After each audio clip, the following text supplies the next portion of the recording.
ଆଚ୍ଛା ଭଲ ଭଲ ନ୍ୟୁଜ୍ ଗୁଡ଼ା ଅଛି ଯେ ହଉ ତମକୁ ଆଉ କେଉଁଠୁ ଦେଖିବାକୁ ପଡ଼ିବନି ହେଲା ସେଇଠି ସବୁ ତମର ପ୍ରାୟ ଯେଉଁ ହିନ୍ଦୁଜ ଆସୁଛି ଏକ୍ସପ୍ରେସ୍ ଆସୁଛି ପିଆଇବି ସବୁଠୁ ଟିକେ ଟିକେ ନ୍ୟୁଜ୍ ନେଇଯାଉଛି କିଛି ଅସୁବିଧା ନାହିଁ ଯେଉଁ ଯେଉଁଟା ଇମ୍ପୋର୍ଟାଣ୍ଟ ନାହିଁ ଛାଡ଼ିଦେବା ବାକି ଯେଉଁ ଯେଉଁଟା ଅଛି ରେଲେଭାନ୍ସ ଦେଖିବା ଆଉ ପଲିଟିକ୍ସରେ ଦେଖିବା ଗୋଟେ କ'ଣ ଭିପିଜି ର୍ୟାମ୍ ଆସିଛି ଜି ବିଲ୍ ମନରେଗାର କୁ ଓଭରହାଲ୍ ପାଇଁ ଦେନ୍ ତୋର ଏନର୍ଜିରେ ଦେଖିବା କ'ଣ ଗୋଟେ ଶାନ୍ତି ବିଲ୍ ଆସିଛି ନ୍ୟୁକ୍ଲିୟର ଫ୍ରେମୱାର୍କ ବିଷୟରେ ହିଷ୍ଟ୍ରି ହେଉଛି ଆଜି 54th ବିଜୟ ଦିବସ 1917 ୱାନ୍ର ଯେଉଁ ୱାର୍ ହେଇଥିଲା କ'ଣ ଯେଉଁ ଆମର ଇଣ୍ଡିଆରେ ଯେଉଁ ପର୍ତ୍ତୁଗିଜ ମାନେ ସାର୍ ଆପଣଙ୍କର ମ୍ୟୁଟ୍ ଅଛି। ଓହୋ ମୁଁ ସବୁବେଳେ ଭୁଲି ଯାଉଛି ଆଚ୍ଛା ଦେନ୍ ତମର ସେ ଯେଉଁ ସିକ୍ୟୁରିଟିରେ ଦେଖିବା ରିଓଲୋସ୍ ଏଗ୍ରିମେଣ୍ଟ କ'ଣ ଆଉ କେଉଁ ଆଗ୍ରିମେଣ୍ଟ ଏମିତି ଅଛି ଆଉ କେଉଁ ଦେଶ ସହିତ ଏଇ ଟାଇପ୍ର ଆଗ୍ରିମେଣ୍ଟ ସେଇଟା କ'ଣ ଦେଖିବା ଆଇଆରେ କ'ଣ ନା ପିଏମ୍ ଜୋର୍ଡାନ ଯାଇଛନ୍ତି ତ ଜୋର୍ଡାନ ବିଷୟରେ ଟିକେ ତାର ଜିଓଗ୍ରାଫି ଜୋର୍ଡାନ କେଉଁଠି ଅଛି ତାର ସବୁ ଟିକେ ଦେଖିଦେବା ତାପରେ ଇସ୍ରାଏଲ ବିଷୟରେ ବି ତାର ଟିକେ ଜିଓଗ୍ରାଫି ଦେଖିଦେବା ଦେନ୍ ଇଣ୍ଡିଆ ୟୁଏସ୍ ଟାରିଫ୍ ରୁପିସ୍ ଫଲ୍ ହେଲାଣି 90.74 କଲ୍ ଡାଉନ୍ ସବୁଠୁ ଡାଉନ୍ ଦେଖିବା କ'ଣ ସର୍କୁଲାଇଜ୍ ହେଇଛି କି ରୁପିଜ୍ ଏତେ ଫଲ୍ ହେଇଛି ଆଉ ତା ପାଇଁ ଆର୍ବିଆଇ କ'ଣ ଷ୍ଟେପ୍ ନେବ ଉପରେ ଟେକ୍ ତମର ମହାକ୍ରାଇମ୍ ଓଏସ୍ ଏଆଇ ଗୋଟେ ମହାରାଷ୍ଟ୍ର ଲଞ୍ଚ କରିଛି ଏନଭାରମେଣ୍ଟରେ ଗ୍ରୀନ୍ ସ୍କିଲ୍ ସେଲ୍ ଇଣ୍ଡିଆ କ'ଣ ଦେଖିବା ତାପରେ ଆମର କେତେଟା ଛୋଟମୋଟିଆ ନ୍ୟୁଜ୍ ଅଛି ଆଉ ଆଚ୍ଛା ଭିପିଜି ର୍ୟାମ୍ ବିଲ୍ ଏଇଟା କ'ଣ ଆକ୍ଚୁଆଲି ତମର ଯେଉଁ ମନରେଗା ଥିଲା it introduce in the Lok Sabha propose renaming the ମନରେଗାଟାକୁ ରିନେମିଂ ହେଲା এটা ହେଲା ତମର ବିକଶିତ ଭାରତ ଗ୍ୟାରେଣ୍ଟି ଫର୍ ଦି ରୋଜଗାର ଆଣ୍ଡ ଆଜୀବିକା ମିଶନ ଗ୍ରାମୀଣ ଏଠି କ'ଣ ହେଲା ଯେଉଁ ଗ୍ୟାରେଣ୍ଟି 100 ଡେଜ୍ର ଆଗରୁ ଦେଉଥିଲେ ତୁମର ମନରେଗା ଅଣ୍ଡରରେ ତୁମର ଯେଉଁଟାକି ଡିପିଏସ୍ପିର ଆର୍ଟିକିଲ୍ ତୁମେ କହିପାରିବ ତୁମର ଯେଉଁ ଇନିକ୍ୱାଲିଟି ଦୂର ପାଇଁ କିମ୍ବା ସରକାର ତାଙ୍କ ଲୋକମାନଙ୍କୁ କିଛି କାମ ଦେବ right to work 41 article wise ତ ସେଇ ୱାଇଜ୍ ତୁମର ମନରେଗାକୁ ତୁମେ କମ୍ପେୟାର କରିପାରିବ କନଷ୍ଟିଟ୍ୟୁସନର ତ ସେଇ ତାରି ନାଁ ଚେଞ୍ଜ ହେଇକି ତୁମର ବିକଶିତ ଭାରତ ଗ୍ୟାରେଣ୍ଟି ଫର୍ ଦି ରୋଜଗାର ଆଣ୍ଡ ଆଜୀବିକା ମିଶନ ହେଇଯାଇଛି ସେଇଟା କହୁଛନ୍ତି ତୁମର ଭିପିଜି ର୍ୟାମ୍ 100ରୁ 125 ଡେଜ୍ ହେଇଯାଇଛି it's aligning rural work with the Viksit Bharat infrastructure goals ଆଚ୍ଛା ମନରେଗା ବିଷୟରେ କ'ଣ 2005ରେ ଲଞ୍ଚ ହେଇଥିଲା ରାଇଟ୍ ଟୁ ୱାର୍କ ତୁମର ଗୋଟେ legal guarantee DPSP under it is not your justiciable guarantee but a legal guarantee it is the ministry of the rural development and social audit ଏଥିରେ mandatory then the unemployment allowance if work not provided in 15 days ମାନେ ତୁମର ଯଦି ମାନେ MNREGA scheme ଯେଉଁ ଟାଇମ୍ରେ 2005ରେ ଆସିଥିଲା ସେଇ ଟାଇମ୍ରେ କିଏ ଥିଲେ ତୁମର କଂଗ୍ରେସ ଗଭର୍ଣ୍ଣମେଣ୍ଟ ତ ସେଇ ଟାଇମ୍ରେ ସେ ଡିସାଇଡ଼୍ କରିଥିଲେ କି ଯେଉଁ ତୁମର ଡିପିଏସ୍ପିକୁ ଏନଫୋର୍ସମେଣ୍ଟ ପାଇଁ ତୁମର ଯେଉଁଟା ଗାନ୍ଧିଆନ ପ୍ରିନ୍ସିପଲ୍ ଥିଲା ଗାନ୍ଧିଆନ ପ୍ରିନ୍ସିପଲ୍ ୱାଇଜ୍ ତୁମେ କାଲି ଦେଖିଲ କି ପଞ୍ଚାୟତରାଜ ଆଉ ମ୍ୟୁନିସିପାଲିଟି ସେଇ ୱାଇଜ୍ ଆସିଛି ତ ଏଇଟା ଆଉ ଗୋଟେ ରିଫ୍ଲେକ୍ସନ୍ ତୁମର ଯେଉଁ ମନରେଗା 2005ରେ ଆସିଥିଲା ସେଇଠି ତୁମର ଏଭ୍ରିଥିଙ୍ଗ ମାନେ ଗୋଟେ ଗାଁକୁ ସେଇ ସ୍କିମ୍ ଅଣ୍ଡରରେ ଯେ ସବୁ ଏନରୋଲ୍ ହେଇଥିବେ 100 ଦିନ ଯାଏଁ ତାଙ୍କୁ ସେ କାମ ଦେବ ବଟ୍ ସେଇଟା ଚେଞ୍ଜ ହେଇକି 125 ଦିନ ହେଇଯାଇଛି ହେଲା ତାପରେ ରୁରାଲ୍ ଡିଷ୍ଟ୍ରିକ୍ଟରେ ତୁମର 125 ଡେଜ୍ର ପ୍ରୋଭାଇଡ୍ ଏ ଷ୍ଟ୍ରଙ୍ଗର ସେଫ୍ଟି ନେଟ୍ ଏଗନେଷ୍ଟ ଦି କ୍ଲାଇମେଟ୍ ସକ୍ସ ମାନେ ଯଦି ଏମିତି କିଛି ଜିନିଷ ହେଲା ତୁମର ଆଗ୍ରିକଲଚର ବି ଠିକ୍ସେ ହେଲାନି କି ତୁମର ସେମିତି ରୋଜଗାର କ୍ଷମତା ନାହିଁ ତ ସେଇ ଅନୁସାରେ ଏନରୋଲ୍ କରେ ତୁମର ରୁରାଲ୍କୁ କାମ ମିଳେ ଆସେଟ୍ କ୍ରିଏସନ୍ କ'ଣ ସିଫ୍ଟ ଟୁୱାର୍ଡସ୍ ଡ୍ୟୁରେବଲ୍ ଆସେଟ୍ ବିକଶିତ ଭାରତ ଗୋଲ୍ କାରଣ ଅଫକୋର୍ସ ତୁମର ଏଠି ତୁମର ଡ୍ୟୁରେବଲ୍ ଆସେଟ୍ କ୍ରିଏଟ୍ ହେବ ଯେଉଁଠି ତାଙ୍କ ଲୋକମାନେ ସ୍ୱାବଲମ୍ବୀ ହେବେ ଯେଉଁଠି ଲୋକମାନେ ନିଜ ଗୋଡ଼ରେ ଠିଆ ହେବେ ଏଠି ସେ ପଜିଟିଭ୍ ପଏଣ୍ଟ କହିପାରିବନି 125 ଦିନ ତୁମକୁ କାମ ଦିଆହେଉଛି ବାକି 200 ପୁଣି 50 ଦିନ ପୁଣି ଅଛି ନା ନାହିଁ ବଟ୍ କିଛିଟା ଦିଆହେଉଛି ଆଉ ସେଇଟା ଖୁସି ଆଉ challenges physical burden higher allocation required current deficit concern କାରଣ ତୁମର ଯେଉଁ ବଜେଟ୍ ଆସୁଛି ଏବେ ଆମର ପ୍ରାୟ ଇମ୍ପୋର୍ଟ ଭିତରେ ଆମେ ସବୁ ଡେଫିସିଟ୍ରେ ହିଁ ଥାଆନ୍ତି ହେଲା ଦେନ୍ ତୁମର ଯେଉଁ ବଜେଟ୍ ବି ଆସିଛି ଆମକୁ ସବୁଆଡ଼କୁ ପୁଣି ଦେଖିକି ଦେବାକୁ ପଡ଼ୁଛି ଆମେ ଯଦି ଏଠି ସବୁ ଦେଇଦେବା पुणी आमर सब बाकी भी भैरियस ऑफ सेक्टर अच्छी इंपोर्ट अच्छी आमर 30 क्रिटिकल मिनरल ताकू भी मेंटेन रखार अच्छी और फॉरेक्स रिजर्व ऊपर भी काम करार अच्छी तो सब देखा पड़ो तो payment delays existing issue with the fund transfer to the state तो पेमेंट डिले हो जाए बेले बेले से जो तुम मनरेगा स्कीम भी माने अफकोर्स तुम पेमेंट डिले कारण इंडिया तो जिन जानते के कागज पत्र कौन से सब जिन renaming the politics risk of the politicising a welfare scheme गोटे वेलफेयर स्कीम थिला ता ना चेंज करियार कौन आवश्यक थिला भल थिला चलथिला ताको जदि 100 ରୁ 125 दिन तुम कल तापे ता ना चेंज करिया किछि निहाती दरकार नथिला से जो it is a risk of the politicising हला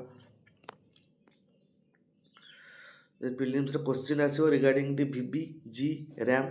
2025 consider the following. It seeks to replace the existing MGNREGA Act completely. जमानो the ना change is just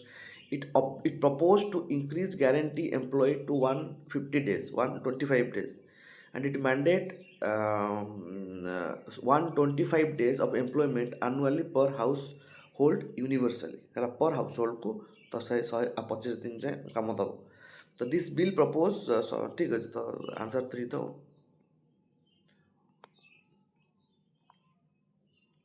हाँ तुम existing act already allow 125 days in drought area जो area सुखा पड़ी थी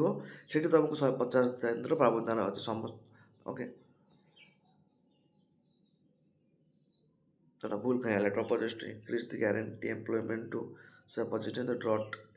hit areas Existing act already allows the 150 days dot period. The bill makes 125 the new base. अच्छा अच्छा माने existing रे 150 days थिला ताको भी 125 days कर देछन तापर शांति बिल ऑफ 2025 कौन एटा sustainable harnessing and advancement of nuclear transferring of India means होची introduce a create new legal framework for the India's nuclear sector replacing the जो सब लॉ थिला तंकर आर्काइक लॉ ता मीनिंग टे देखि दो आर्काइक लॉ कोन सेटा ठीक जानि आर्काइक लॉ टे देखि दो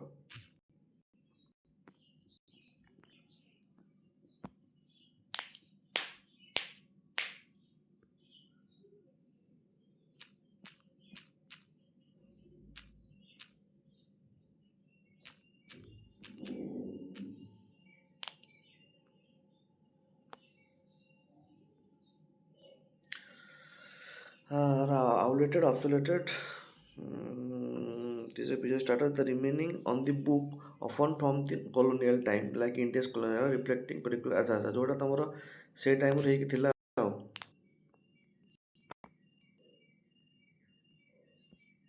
अच्छा से बेले लॉ तमर किछि चेंज हेछि ସେଇଟାକୁ ତମର ଯେଉଁ ଆଗରୁ ଯେଉଁ ସବୁ ଲ ଲେଖା ହେଇକି ଥିଲା ତମ କଲୋନିଆଲ ଏରାରୁ ଏଇଟା ସେ ଏଇ ବିଲ୍ ତାକୁ ରିପ୍ଲେସ୍ କରିଛି କମ୍ପ୍ଲିଟଲି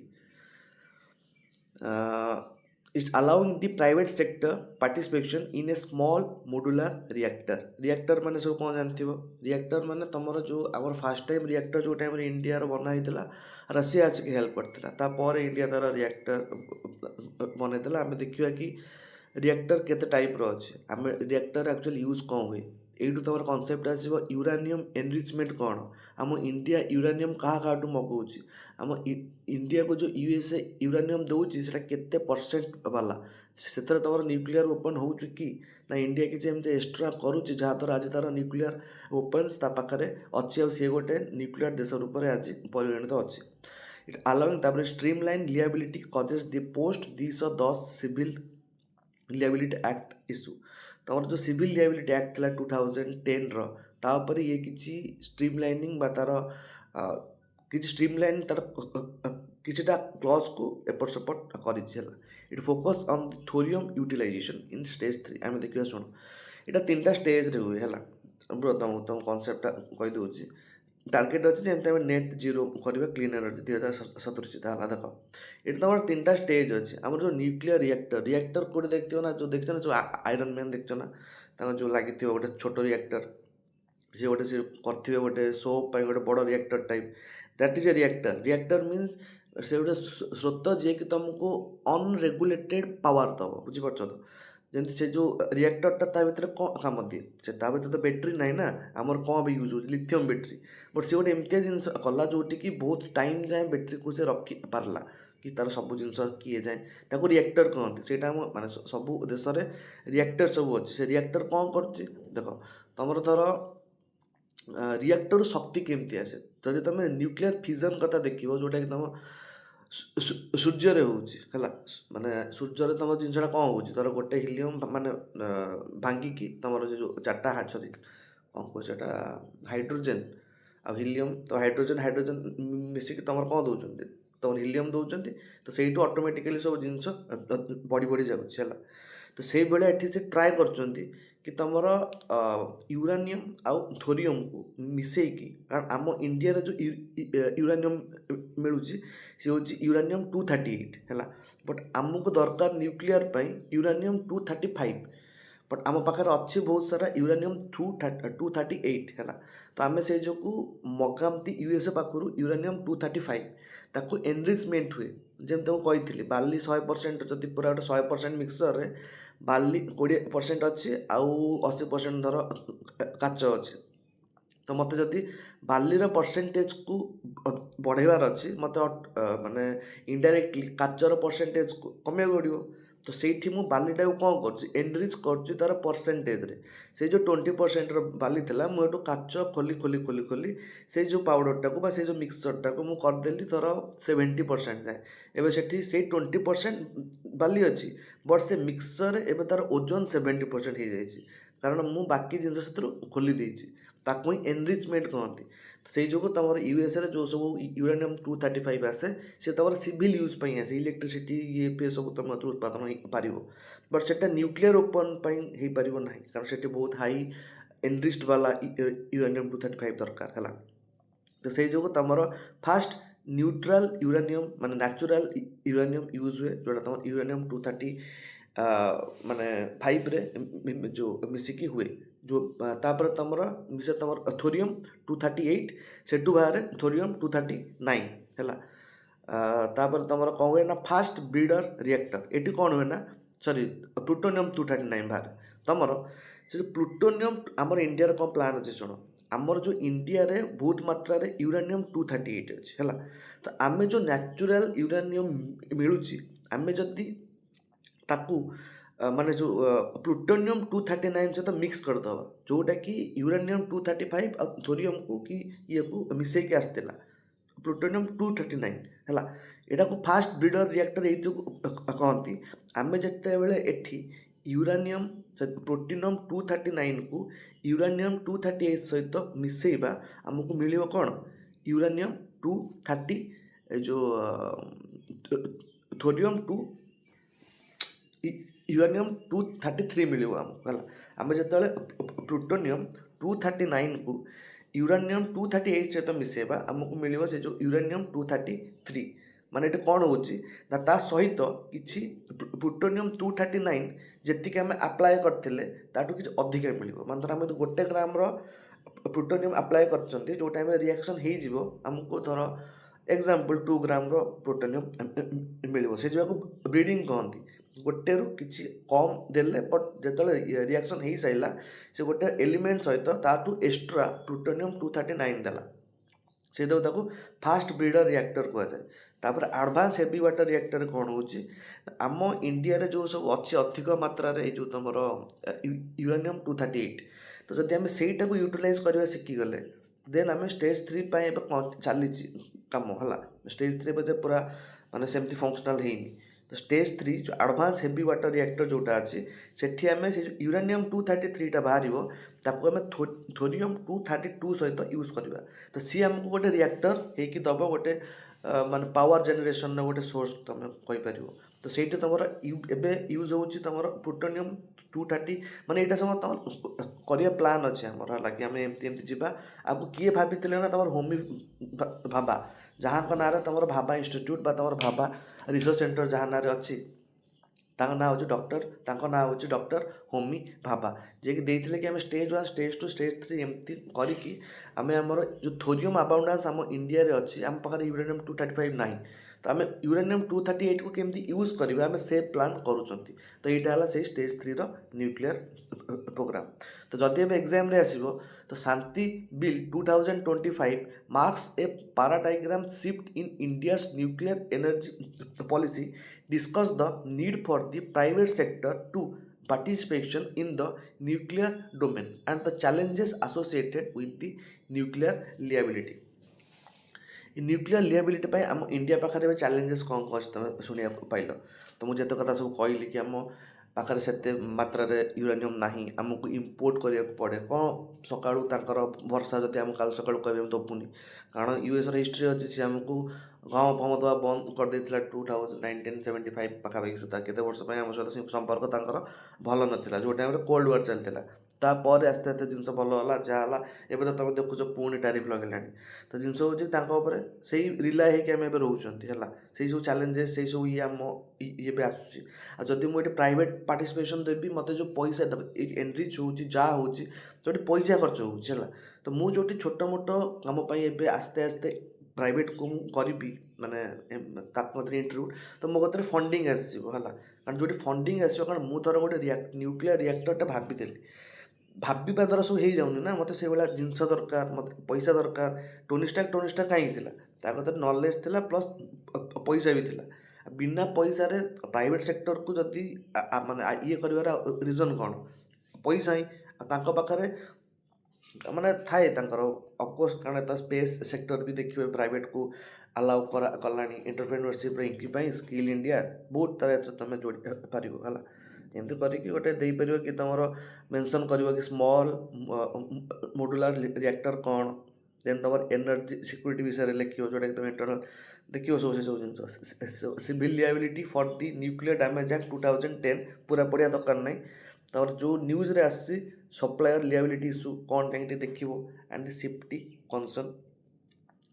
ଏମିତି ଯାଇକି ଏମିତି ଦେଖିବା ଦରକାର ନାହିଁ ବଟ୍ ଜିନିଷ ହେଉଛି କି ମେନ୍ ମୋର ଜିନିଷ ଜାଣିବା ଦରକାର କି ସ୍ମଲ୍ ମଡୁଲାର ରିଆକ୍ଟର କ'ଣ ରିଆକ୍ଟର ତୁମକୁ କହିଲେ ତୁମ କାମ ହେଲା ମାରିକି ଦେଖିବ ସ୍ମଲ୍ ମଡୁଲାର ରିଆକ୍ଟର କ'ଣ ଯଦି ତାପରେ ନ ବୁଝିପାରିବ ତାପରେ ଦେଖିବା ତାପରେ ଏନର୍ଜି ସିକ୍ୟୁରିଟି ମାନେ ଏନର୍ଜି ସିକ୍ୟୁରିଟି ମାନେ ତୁମେ କ'ଣ ବୁଝୁଛ what do mean by the energy security ମାନେ ମୁଁ ଯେଉଁ ଜିନିଷଟାକୁ ୟୁଜ୍ କରୁଛି ଯେମିତି ତା'ର ଫୁଡ଼୍ ସିକ୍ୟୁରିଟି କ'ଣ ସବୁ ଜିନିଷ ଯେମିତି ସୁରୁଖୁରୁରେ ଚାଲୁ ଏନର୍ଜି ଯେମିତି କେଉଁଠୁ ଦେଖ ଏଇ ଏନର୍ଜିରୁ ଆମର ଲାଷ୍ଟକୁ କ'ଣ ବାହାରିବ ସେ ହାଜାର୍ଡିୟସ୍ ୱେଷ୍ଟ ତ ତା ପାଇଁ ତୁମେ ସେଠି ଏନଭାରମେଣ୍ଟରେ ବି କନେକ୍ଟ ହେଇଯିବ ଜିନିଷ ବଟ୍ ତୁମେ କୋଶ୍ଚିନ୍କୁ ଦେଖିବ କେଉଁ ହିସାବରେ ପଚାରିଛି ଏଠି ସେ ଓନ୍ଲି ପଚାରିଛି challenges associated with the nuclear liability ଆଉ ତାପରେ ତୁମର ନ୍ୟୁକ୍ଲିୟର ଡୋମେନ୍ ଦେନ୍ ତୁମର ନ୍ୟୁକ୍ଲିୟର ଏନର୍ଜି ପଲିସି ଆଉ ସେଠି ତୁମେ ଏନଭାରମେଣ୍ଟ ଯଦି ପଚାରିଥିବ ଲେଖିବ ନହେଲେ ନାହିଁ ତାପରେ ଫିଫ୍ଥ ବିଜୟ ଦିବସ କ'ଣ ଏଟା victory of the Indian army forces over ଦି ପାକିସ୍ତାନ ବା ଯେଉଁଟା କହୁଛି ଇଷ୍ଟ ପାକିସ୍ତାନ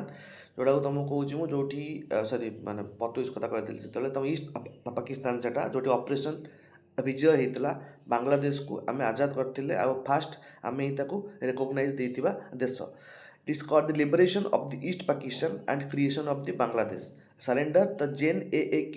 ନିଆଜି जोटी कि ईस्ट पाकिस्तान थे surrender to the Jain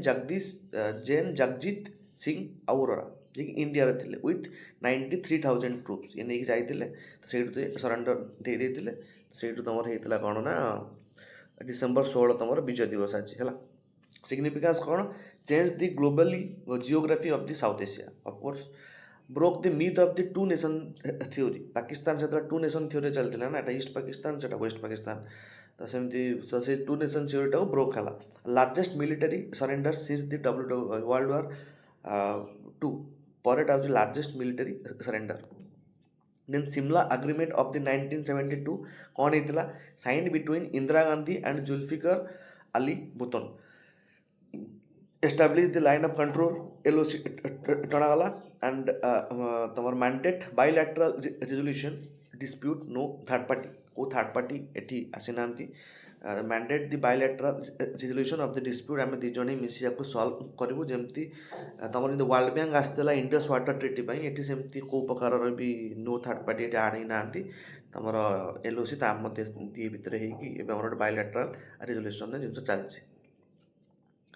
With the reference to the 1971 war, the Mukt Bahini was the guerrilla resistance movement in the East Pakistan The instrument of the surrender was signed in Dhaka, and the Simla Agreement was signed immediately after the war in December 71. ତ ତମର answer ତମର ଦୁଇଟା ଯାକ ଠିକ୍ ଅଛି। ତମର ଏଇଟା ତମର ଡିସେମ୍ବର 1901 ନୁହେଁ, ତମର ଜୁଲାଇ 1992ରେ ତମର ସାଇନ୍ ହେଇଥିଲା। ଏତେ ଭିତରକୁ ଆସିବନି, ବଟ୍ ଠିକ୍ ଅଛି। ଏସବୁ ଜିନିଷଟା ମନେ ରଖିବା ଦରକାର। ଏସବୁ ଲ୍ୟାଣ୍ଡମାର୍କ ୱାର୍ ଗୁଡ଼ାକ ଆମର ଆଜାଦି ପରେ ହେଇଛି ଗୋଟେ ଲାର୍ଜେଷ୍ଟ ମିଲିଟାରୀ ଟ୍ରୁପ୍, ତ ଠିକ୍ ଅଛି, ମନେ ରଖିପାରିବ ଡେଟ୍ ଜୁଲାଇ 1972। ତାପରେ ରିଓଲୋସ୍ ଆଗ୍ରିମେଣ୍ଟ ରାଟିଫିକେସନ୍। କ'ଣ RELOS agreement? Russia president Putin ratified the reciprocal exchange of logistic support agreement with the India. Logistic ମାନେ ତ ମୁଁ ବହୁତ ଥର କହିଛି କ'ଣ ଲଜିଷ୍ଟିକ୍ ମାନେ, ବଟ୍ ଏଠି ଲଜିଷ୍ଟିକ୍ ମାନେ ସେ କ'ଣ କହୁଛି? It allows military to use each others bases for repair, replacement and replenishment of supplies and refuelling. ତମର ଯେଉଁ ତୁମର ଲଜିଷ୍ଟିକ୍ସ ସେକ୍ଟରରେ ଆମେ କ'ଣ କରୁଥିଲୁ? ଧର ଆମେ ଯଦି କେଉଁ ଜାଗାକୁ ଯିବା, ଆମ ପାଖରେ ଯଦି ତେଲ ଫେଲ ନାହିଁ, ଆମର ସେମିତି ବନ୍ଧୁ ରାଷ୍ଟ୍ର କିଏ ନାହାନ୍ତି, ଆମେ ଯେଉଁଠିକି ଗୋଟେ ରହିକି ତେଲ ନେଇ ପାରିବା। କାରଣ ଏମିତି ତୁମେ ଫ୍ଲାଇଟ୍ ନେଇକି ଉଡ଼ିକି ଯାଇକି ତୁମର କେଉଁଠି ବି ଯାଇକି ପହଞ୍ଚିକି ତାର ଏଠୁ ଟିକେ ତେଲ ମାନେ ତାଙ୍କର ଯେଉଁ ସବୁ ଫୁଏଲ୍ ଥିବ, ତ ସେମିତି ଆମେ ନେଇପାରିବା ନାହିଁ। ତ ଇଏ ଏବେ କ'ଣ ହେଉଛି ନା, ଏବେ ଆଲାଉ କରିଛି ଆମ ଇଣ୍ଡିଆନ୍ସକୁ, ଆମ ଯେଉଁ ମିଲିଟାରୀ ମାନେ ଅଛନ୍ତି, ସେ ମିଲିଟାରୀ ମାନେ ଏବେ ସେଠି ରହିପାରିବେ, ମାନେ ରହିକି ତାଙ୍କର ଯାହା ବି ତ୍ରୁଟି ହେଇଥିବ ତାକୁ ରିପେୟାର କରିପାରିବେ, ରିଫ୍ୟୁଏଲିଂ କରିପାରିବେ। ତ ଇଏ ଗୋଟେ ଆମକୁ ଲଜିଷ୍ଟିକ୍ ସପୋର୍ଟ ମିଳିଲା ଗୋଟେ ଜାଗାରେ। କାରଣ ୱିଦାଉଟ୍ ଆମ ବେସ୍, ଆମ ଯଦି ସେଠି ବେସ୍ କ୍ରିଏଟ୍ କରିଥାନ୍ତେ, ଯଦି କହିଥାନ୍ତେ ଆମ ବେସ୍ ତୁମେ କ୍ରିଏଟ୍ ମାନେ ୟୁଜ୍ କର ନା, ତୁମେ ଗୋଟେ ତୁମ ସାଇଡ଼୍ରେ ବେସ୍ କ୍ରିଏଟ୍ କରିକି ତୁମର ଏଠି କର, ତ ଆମର ଲଜିଷ୍ଟିକ୍ ଖର୍ଚ୍ଚ ଅଧିକ ଆସିଥାନ୍ତା। ଆମେ ସେଠି ପୁଣି ତିଆରି କରିଥାନ୍ତେ ସବୁ ପୁଣି ନୂଆରୁ। ଲଜିଷ୍ଟିକ୍ ଖର୍ଚ୍ଚ ମାନେ କ'ଣ? ଯିବା ଆସିବା ଖର୍ଚ୍ଚ ସବୁ, ଇଏ ସବୁ ଖର୍ଚ୍ଚ ଯେମିତି ମୋର ପ୍ରଡ଼କ୍ସନ୍ଠୁ କମ୍ ଆସୁଥିବ, ମାନେ ଟିକେ କମ୍ ଆସିଲେ ମୋର କ'ଣ ପ୍ରଫିଟ୍ ଅଧିକା ଆସିବ। ବୁଝିପାରୁଛ ନା ଜିନିଷଟା? ମିଲିଟାରୀ କେସ୍ରେ ବେଶୀ ପ୍ରଫିଟ୍ ଦେଖିବା କଥା ନୁହଁ, ବଟ୍ ତୁମର ଲଜିଷ୍ଟିକ୍ କଷ୍ଟ ଯାହା ହେଲେ ବି ମାନେ କମ୍ ଆସିବ ତୁମର, ହେଲା। Then simplifies the logistic support during the joint exercises and peacekeeping. ଏସବୁ ଟାଇମ୍ରେ ଏଇ ଯେଉଁ ସିମ୍ପ୍ଲିଫାଇଡ୍ ଲଜିଷ୍ଟିକାଲ୍ ସପୋର୍ଟ ତୁମ ପାଇଁ, ମାନେ ଯେଉଁ ଜଏଣ୍ଟ ଏକ୍ସରସାଇଜ୍ ସବୁ ହେବ, ତ ସେ ପାଇଁ ବି ତୁମକୁ ଏଠି ସିମ୍ପ୍ଲିଫିକେସନ୍ ମିଳିଯିବ। କାରଣ ତୁମ ଆଉ ଟେନସନ୍ ନାହିଁ, ତୁମେ କେଉଁଠି ଯିବ, ରିଫୁଏଲ୍ କରିବ, ରିଫିଲ୍ ମାରିବ, ତ ତୁମକୁ ଏବେ ଆଲାଉଡ୍ ହେଇଗଲା ରଷିଆରେ। ତ ସିଗ୍ନିଫିକାନ୍ସ କ'ଣ? Enhance India's reach in Arctic Russian bases and Russia's reach in Indian Ocean. ତ ଏଇଟା ଗୋଟେ ଟ୍ରିଟି ଆଉ। ତ ଏମିତି ଆଉ କାହା ସହିତ ତାଙ୍କର ସାଇନ୍ ଅଛି? India sign similar agreement with the Quad partners and the others. USA ସହିତ ଆମର କ'ଣ ମାନେ ଇଏ ଅଛି? ଲିମୁଆ ଯେଉଁ ନାଁ ଶୁଣିଥିବ, logistic exchange memorandum of agreement 2016 ଯେଉଁଟା ଆମର ସାଇନ୍ ହେଇଥିଲା, ଲିମୁଆ, ତା ୟୁଏସ୍ଏ ସହିତ। ଦେନ୍ ଫ୍ରାନ୍ସ ସହିତ mutual logistic support agreement MLSA, France ସହିତ MLSA mutual logistic support sign ହେଇଛି। ଅଷ୍ଟ୍ରେଲିଆ ସହିତ MLSA, ଦେନ୍ ତୁମର ସେଇ MLSA, ସେଇ ଦୁଇଟାଙ୍କ ସହିତ ସାଇନ୍ ହେଇଛି। ଦେନ୍ ଜାପାନ ସହିତ SCSA acquisition and cross serving agreement. ଏସବୁ ଜିନିଷ ତୁମର ଚାଲିଛି ଆମ ଇଣ୍ଡିଆର ଲଜିଷ୍ଟିକ୍ ପ୍ୟାକ୍ଟ ଆଉ କେଉଁ ଦେଶ ସହିତ। ଦେନ୍ ୱେ ଫରୱାର୍ଡ଼ରେ କ'ଣ ଅଛି? ତୁମର ରିଓଲୋସ୍ ବାଲାନ୍ସେସ୍ ଇଣ୍ଡିଆ ଷ୍ଟିଲ୍ଡ ଟୁୱାର୍ଡସ୍ ଦି US ଲିମୁଆ। ତ ଅଫକୋର୍ସ ମାନେ ଏବେ କାରଣ ଆମେ ଯେଉଁ ସବୁବେଳେ ନ୍ୟୁଟ୍ରାଲ୍ ରହିବାକୁ କରନ୍ତି ଟ୍ରାଏ, ଆମେ ତାଙ୍କ ସହିତ ବି ସମ୍ପର୍କ ରଖିବା, ଆମେ ତାଙ୍କ ସହିତ ବି ସମ୍ପର୍କ ରଖିବା। ବଟ୍ ୟୁଏସ୍ଏ ରଷିଆ ତ ଜାଣିଥିବ ଜନ୍ମ ଜନ୍ମାନ୍ତର ଅଛି ବନ୍ଧୁ। ତାପରେ Arctic cooperation is crucial for the India's energy security and scientific research in the Arctic region. Of course ଆମେ ଆର୍ଟିକ୍କୁ ଯାଇକି ସେଠି ସାଇଣ୍ଟିଫିକ୍ ପ୍ରପୋଜ୍ ପାଇଁ ତାକୁ ୟୁଜ୍ କରିପାରିବା, ବଟ୍ ଆର୍ଟିକ୍ ରିଜିଅନ୍ରେ no nuclear open use, no, ସେଠି ସେମିତି କିଛି ହେଇପାରିବନି। ତୁମେ ରିସର୍ଚ୍ଚ ପାଇଁ ଯାଇପାରିବ, ହେଲା। ବଟ୍ ଅପରେସନାଲ୍ ଏଜ୍ କ'ଣ ଅଛି? Facilities smoother joint exercise like Indra ତୁମର ଯେଉଁ ଅଛି, ତୁମର ଯେଉଁ ଆମର ହୁଏ, ଏଇଟା କ'ଣ ତୁମର କହିଲେ ଏକ୍ସରସାଇଜ୍, ଜଏଣ୍ଟ ଏକ୍ସରସାଇଜ୍ ଯେଉଁ ଆମର ହୁଏ, ତା ନାଁ ହେଉଛି ଇନ୍ଦ୍ରା। ଏବେ ବହୁତ ସୁବିଧା ହେବ ତାକୁ କରିବା ପାଇଁ। ତେଣୁ ଲେମୁଆ କାହା ସହିତ ସାଇନ୍ ହେଇଛି ନା? ୟୁଏସ୍ଏ ସହିତ। ଏଇଟା ମନେ ରଖିଥିବ ଟିକେ ଟିକେ, ଯଦି ଏକ୍ଜାମ୍ରେ ଆସିଲା ଆଉ ଟେନସନ୍ ନାହିଁ। ମହାକ୍ରାଇମ୍ 2000 OSAI, ଏଇଟା କ'ଣ? Maharashtra launches AI powered platform in Nagpur with Microsoft and cyber eye. କ'ଣ ହେଇଛି ଏଥିରେ? Predictive policing, analyse crime hotspot, କ'ଣ ସବୁ ଅଛି? Evidence processing, AI analyse of the CCTV footage, it is a very smart work. And dark web monitoring, tracking illegal trade, dark web monitoring भी AI करिवो जदि सी जदि डार्क वेब मतलब भाव गोटे भल टूलटा कारण तुम जेतिक हिरोइन कोकेन तुम से जो जेतिक तुम देखो इलिगल जिन सब डार्क वेब रे चले है डार्क वेब जावाई समस्त आसेस ना जदि डार्क वेब तुम जीव इन योर रिस्क तापर जाती बहुत पब्लिशर मैंने but it is not safe for समस्त जहाँ नॉलेज ना डार्क वेब जीवनी आ डार्क वेब हूँ तुम प्राय से सब जिन तुम धरती देखुना गोटे गोटे बड़ बड़ सब रेड हुए पुलिस जाए सब रेड कर दिखती केमी जानते सब से डार्क वेब रे सब कथबार्ता हुए तो सीरियल किलर टू स्टार्ट कर सब किसी से डार्क माने वेब रे हुए ताकू जदि ए सर्च कर क्राइम सर्च पे तो it is a very good step smart policing छाड़ो AI in the policy algorithm bias profiling specific communities of course तांकर algorithm bias से ताकू जहाँ दिखाई जहाँ ता कतरे से शिखिबो किसी असुविधा नहीं बट ती तार गोटे algorithm अच्छी है सेमती ना कि समस्त ता सहित कथबार्ता भी हो ता सहित बेसी कथबार्ता हेनी हिया भेरी हाई इक्यू 86% इक्यू दैट इज माने जे तुमको जहाँ भी पचार भेरी बायास आंसर दब सी बापा माँ छुआ झील पिला जो माँ पाउनी जी ही से भारी बायास आंसर दब नॉट बट थिंग जहाँ तुम चाहो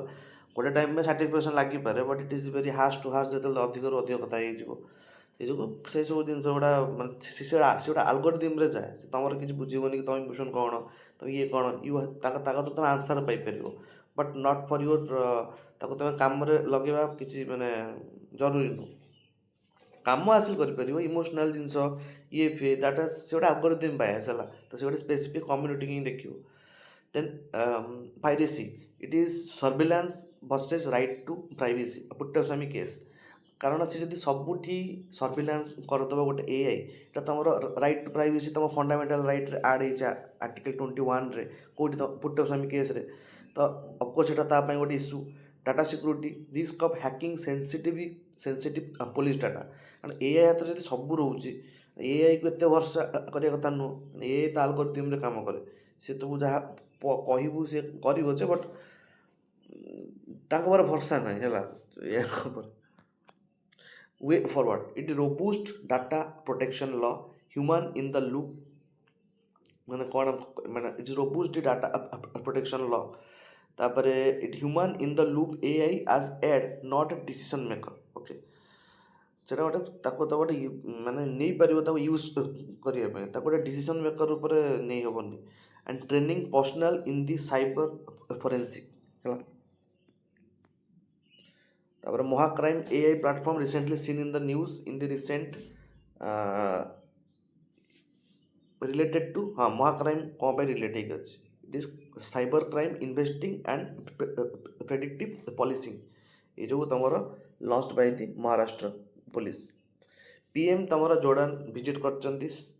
अकेजन कौन 75 ईयर आम डिप्लोमेटिक रिलेशनशिप होगा तुम फॉस्फेट जोर्डान इज ए की सप्लायर ऑफ रॉक फॉस्फेट तुम जो रॉक फॉस्फेट आसूँ आमको इंडिया को तुम जोर्डान ही दूसरी and fertiliser security for the India the country terrorism Aqaba process sorry counter terrorism चलती आम गोटे आक्वावा प्रोसेस रूप में देन तुम टूरिज्म पेट्रा और डेड सी तांकर प्लेस अच्छी जोटि आम बुली भी जापर माने famous places geography Jordan is a landlock expect for a small outlet on the Red Sea share Dead Sea with the Israel Jordan को देखी तुम कौटे अच्छे तुम इजराइल से जो पालास्तीन जोर्डान गोटे तुम जोर्डान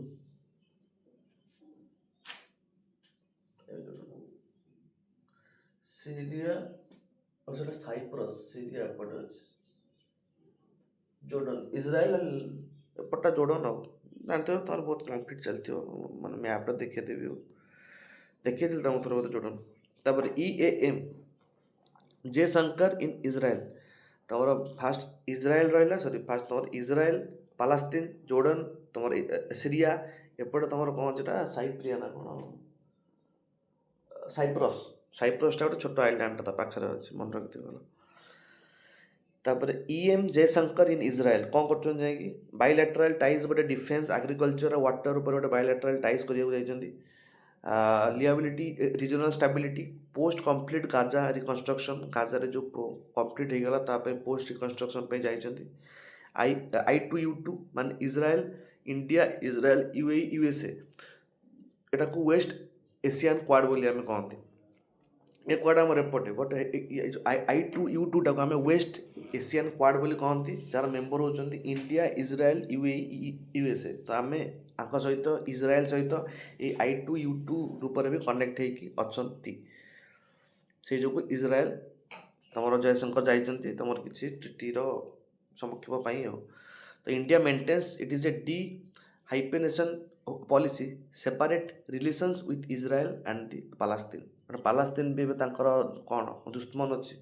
तो India maintains a dehyphenation policy separate relation with the Israel and the Palestine आम दी जन आम नॉन अलाइंड आम क्या सपोर्ट ना बट दी आड़ू आप से जो ये रखुचु सिडनी टेरर इंसिडेंट कौन है तो shooting during the Jewish holiday declare the tourist incident तमर पीएम एंटोनी अल्बानिस तमर Sydney PM street gun laws then तमर बेसी इंपोर्टाट जिन ना इंडिया स्टेज कौन देखिए CCIT comprehensive convention on international terrorism adoption at UN is needed say India stage ताको देइछि कि तमर एठी तमर अडॉप्शन नीड अछि तो कि दरकार सिडनी टेरर गोटे आसी तो सिडनी को न्यूज अच्छी छाड़ इंडिया यूएस तमर टैरिफ डील है कौन है तमर nearing deal to reduce the reciprocal tariff कौन पाई है US remove India from GSP generalised system of preference in 2019 and retaliatory tariff on the almond nuts apples by India तापर tariff लगे है बेनिफिट कौन है cheaper export for the Indian IT pharma आउ lower cost of USA tech agri product for the India मैंने ताको sorry tariff को कमे देइतला से तेबे एबे जो तमर टैरिफ इंक्रीज है ये तुमको कहूँ कि तुमर न्यूज रे आसला कौन तुम किछिटा मात्रा रे तुमर जो आलमंड वालनट आउ एप्पल ये सब सीना तुम टैरिफ कमी जाइला बट तुम रिसेंट न्यूज रे कौन आसছে तुम एबे जो इंडिया ट्रम्प रो सब चलता टैरिफ बढ़ाई दि जाइए न्यूज रे माने टैरिफ बढ़े की भी न्यूज वाला जतरा कहते कि ना टैरिफ बढ़ी माने तुमर USA पे प्रोब्लेम हम आम इंडिया जिन ना प्रोब्लेम हम आम इंडिया जिन ना बहुत ऑप्शन अच्छी रुपीज छाड़ रुपीड हिज रेकर्डेड लो रुपीज आमर 90 टंका 74 पैसा बुझीपार तो मैं तुम भी यूट्यूब कर तो यूट्यूब कर तुमको जब तुम $7,000 तुम $100 हो गला $100 तुम ए 9,000 टका 2015 जोटा था 70 टंका तुम 70 टंका पाऊल एवं तुम 90 टंका पाइब मैं $100 तुम 9,000 टका है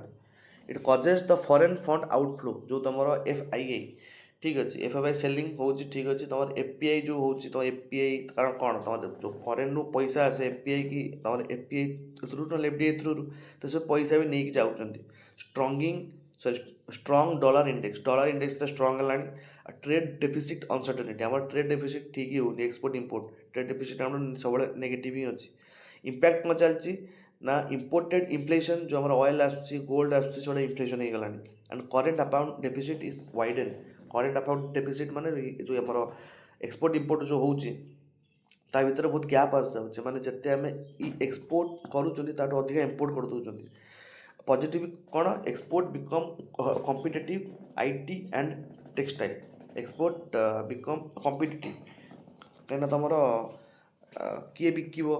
मान कारण तुम जो टाइम रेट बढ़ू कारण जो टाइम तुम रेट बढ़े कौन हुए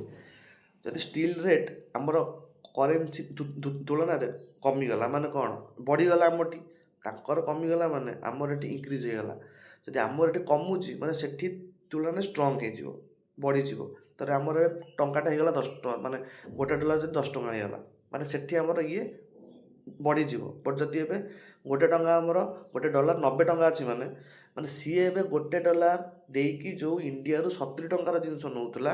एबे से गोटे डॉलर देकी आम इंडिया रु 90 टंकार जिनस नहीं पारुछि हैला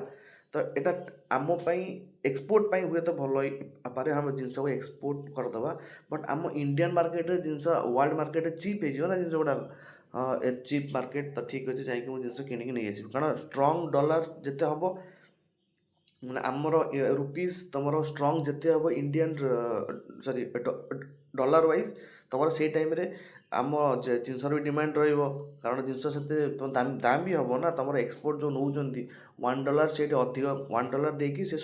90ଟା ଆପଲ୍ ନେଇପାରୁଥିଲା, ଏବେ $1 ଦେଇକି ସେ $1 ଦେଇକି ଏବେ ସେ 70ଟା ଯେହେତୁ ଯେଉଁ ଟାଇମ୍ରେ ନେଉଥିଲା ଏବେ ସେ 90ଟା ଆପଲ୍ ନେଉଛି, ତ ଅଫକୋର୍ସ ସେ ଅଧିକା କିଣିବାକୁ ଚାହୁଁଛି। ତ ସେଇ ଯୋଗୁଁ ଗୋଟେ ହିଁ ତୁମର ପଜିଟିଭ୍ ପଏଣ୍ଟ ହୁଏ, ନହେଲେ ବହୁତ ସାରା ନେଗେଟିଭ୍ ଇମ୍ପାକ୍ଟ ତା'ର। ଆଉ ଏଠି ତୁମର କ'ଣ କରେ ତୁମର RBI, ତୁମ RBI ତା ପାଇଁ ବିକିବ କ'ଣ, ଏଠି ଲେଖା ହେଇଥିବ selling dollars from the forex reserve to stabilise the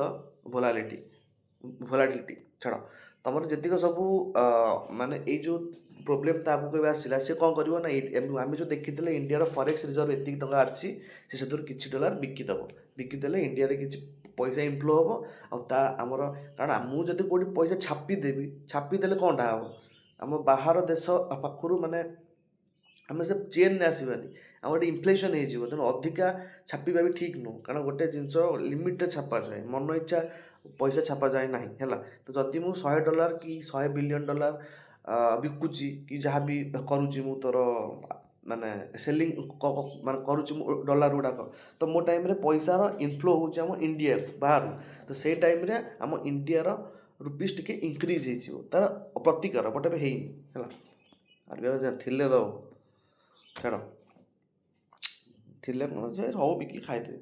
India Post and PSC MOU କ'ଣ ହେଲା, India access to the mutual fund investment via the post office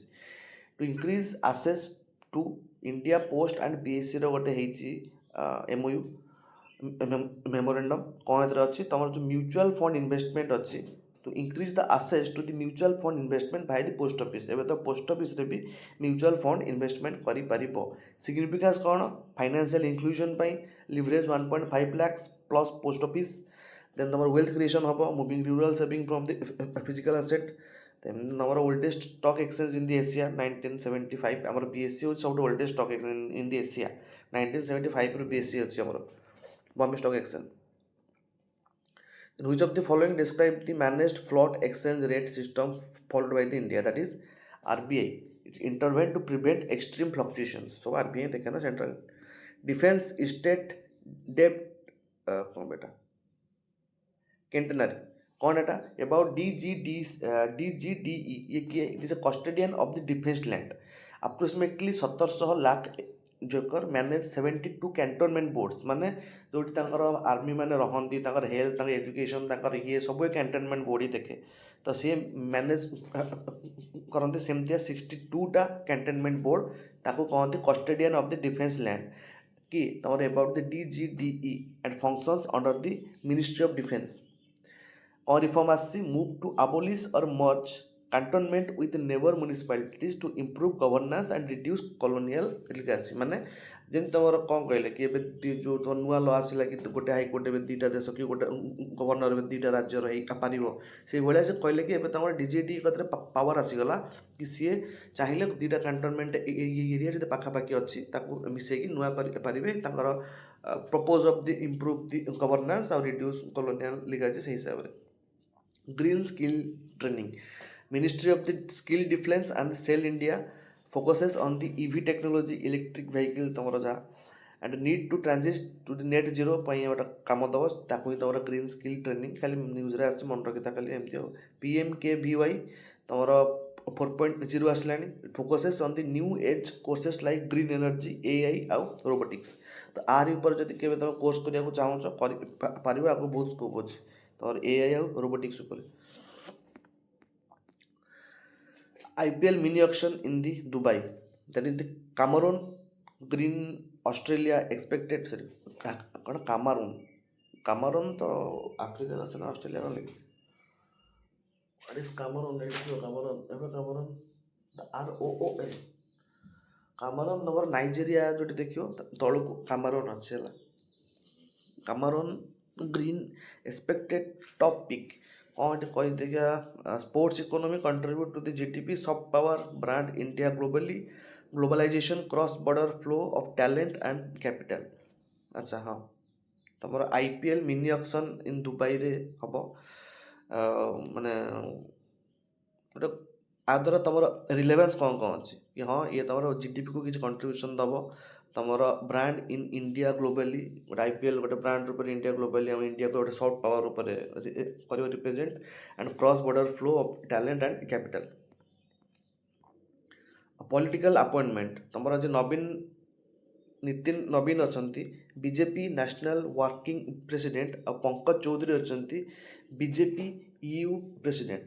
ଇଏ ତମର ଦୁଇ ଜଣ ହେଇଛନ୍ତି ପଲିଟିକାଲ ଆପଏଣ୍ଟମେଣ୍ଟ ନୂଆ ନୂଆ ତମର ଯେ ବିଜେପି ନ୍ୟାସନାଲ ଦରକାର ନାହିଁ ଛାଡ଼, ତମର ଇଏ ପାଇଁ ଦରକାର ନାହିଁ ଏଗୁଡ଼ା ଛାଡ଼। Eulos agreement recently seen in the news create a framework for the logistic support between India and Russia ତ ଲେଖା ହେଇଛି ଆଉ କ'ଣ କରିବି। ହଁ ଏଇ ଟାଇପ୍ର କ୍ୱେଶ୍ଚିନ୍ ଆସିବ ହେଲା। ତ consider the following pair port Aqaba ଜୋର୍ଡାନରେ, port Haifa Israel, port DUQM ତମର Oman. How many pairs are correct. ତମର କରେଣ୍ଟ ଆଫେୟାର ଏଇ ଯେଉଁ ସବୁ କ୍ୱେଶ୍ଚିନ୍ ତମେ ଦେଖୁଛ ଆସେ ସେ କୌଣସି ହାପାଜାଡ଼ଲି ପକାଏନି ହେଲା। ଯେଉଁ ସବୁ କରେଣ୍ଟ ଆଫେୟାର କି ଯେଉଁ ସବୁ ଇଏ ନ୍ୟୁଜ୍କୁ ଯେଉଁ ପୋର୍ଟ ଥର ଆସିଯାଇଥିବ ସେମିତି ପୋର୍ଟର ମ୍ୟାଚିଂ ପକାଇଦେବ ହେଲା। ଠିକ୍ ଏଥର ଠିକ୍ ଅଛି, ଅଲ୍ 3 ଆର୍ ଠିକ୍। ତମର ପୋର୍ଟ ଅଫ୍ ଆକ୍ୱା ଜୋର୍ଡାନରେ ଅଛି, ପୋର୍ଟ ଅଫ୍ ହାଇଫା ଇସ୍ରାଏଲରେ ଅଛି, ପୋର୍ଟ ଅଫ୍ DUQM ତମର ଓମାନରେ ଅଛି ହେଲା। Then with reference to the green hydrogen, consider the following. It is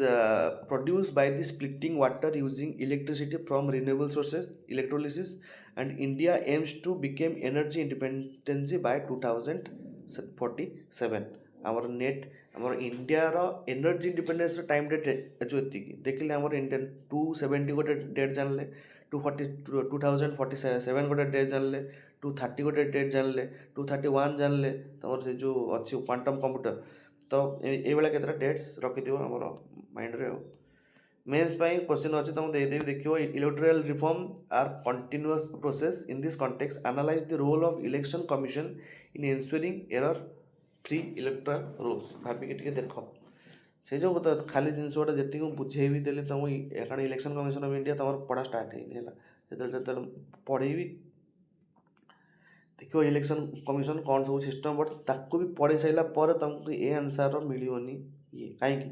କାରଣ ଏସବୁ ତୁମ କରେଣ୍ଟ ଆଫେୟାର୍ରୁ ଟିକେ ଦେଖୁଥିବ ଜିନିଷ, ସବୁ ଜିନିଷ ବହିରେ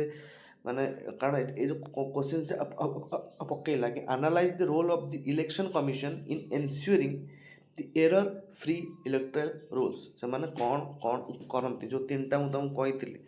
ତମର ସେ ଯେଉଁ ରିଭାଇଜ୍ ହୁଏ house to house, home to home, ଯେଉଁ ସେଇ ଟାଇପ୍ର ଏଇ ଟାଇପ୍ର ଭାବିବ ହେଲା, ସବୁ କହିଦେଲେ ଲାଭ।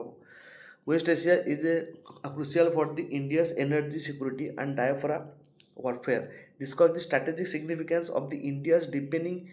ties with the Jordan and the Israel. Of course diaspora माने कौन लिखिबो, डायस्पोरा तुम कौन तुमको पूरा गोटे चैप्टर कुआई डायस्पोरा माने कौन, इंडियन एनर्जी सिक्यूरीटी माने तुम कौन बुझुच, देन तुमर जोर्डान इज्राएल सहित कहीं एमती पार्टनरशिप आम रखुचे, नॉन अलाइनमेंट भी तुम ये लिखिपार and keep a crispy in 250 words crispy. अच्छा तापर डेप्रिसिएटिंग रुपीज आपको डेप्रिसिएट कहते हैं act as a double edged shadow for Indian economy. How?